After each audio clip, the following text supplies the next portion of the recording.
What's up everybody, this is TAETRO and today I'm going to gaze into my crystal ball and give you my music tech predictions of 2017. So as I gaze into the magic crystal ball, do you have predictions for 2017? Let me know in the comments below. If you enjoy live electronic music performances, tutorials, and sound packs, be sure to subscribe to the channel. Let's get into it. Alright, so this first one is an absolute no-brainer to me. Ableton Live 10.0. Now we're already on Ableton Live 9.7, so if that isn't evidence enough, let's look back at when Live 8.0 was released. Live 8.0 was released on April 2nd, 2009. Almost 4 years later, on March 5th, 2013, Live 9.0 was released. Well, 2013 to 2017 just happens to be 4 years. So I think for sure we'll be seeing Ableton Live 10.0 teased early this year and then released around March or April. Right along with Ableton Live 10.0, I think we will see the release of an Ableton official iOS app. Now this has obviously been long awaited from most people, and there's a couple different forms that it could probably take. We've seen a lot of support to the link system this year, and I think that this is their type of beta test where they're seeing what works well with Live, what doesn't work well, and also how are people using iPads with Ableton, how will their app best serve that community. There are definitely a couple forms this could take. It could be a control surface, a lemur type controller. This to me would be a great entry into the app world for Ableton, but I do think they usually like to go big, and they'll probably go with something bigger like a mobile version of Ableton right on our iPads. Now obviously Ableton takes a ton of computing power, so I don't think we're going to see anything like the full Ableton Live suite running on an iPad. I think at first what we're going to see is the ability to take certain projects with us on the go.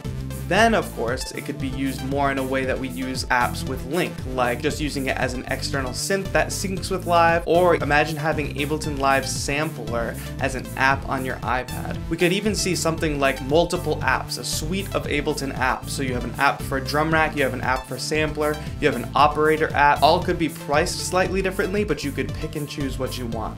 That would be super exciting for me. I think an Ableton Live iOS app is inevitable. With the release of Ableton Live 10 looming, I think it goes hand in hand.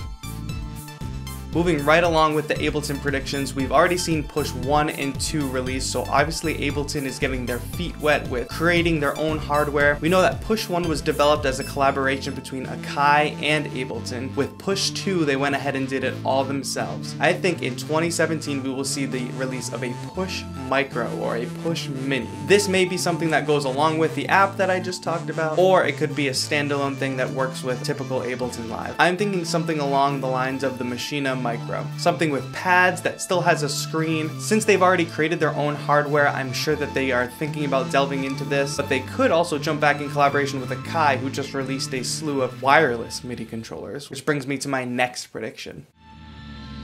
I think that wireless controllers are going to take over in 2017. We've already seen the Korg Nano Studio. We've also seen the videos of Akai's wireless controllers. And I think 2017 is truly going to be the year of wireless music tech. Who do I think is going to jump in next? Novation, of course. I think 2017 will see the release of the first wireless launchpad. Now, whether that's something more like a mini or a full size, I'm not sure, because I think it takes a lot of power to display all those lights all at once, especially in all the different colors. I think something like a launchpad mini that's wireless is something that's a lot more plausible. This especially goes along with their support for their iOS apps like Bloxwave and Launchpad. So those are my predictions for 2017 music tech. Do you also have predictions for 2017? Let me know in the comments below. If you enjoyed this video, please leave a thumbs up. If not, go ahead and give it a thumbs down. Don't forget to subscribe to the channel for more live performances, tutorials, and free sound packs. Be sure to add me on all my other social media, including Twitter, Facebook, and Instagram, to see when I'm going to be streaming live, when I'm going to be dropping a new video, and to see all the cool visual content that doesn't end up over on this channel. This has been TAETRO. Happy New Year and have a good one.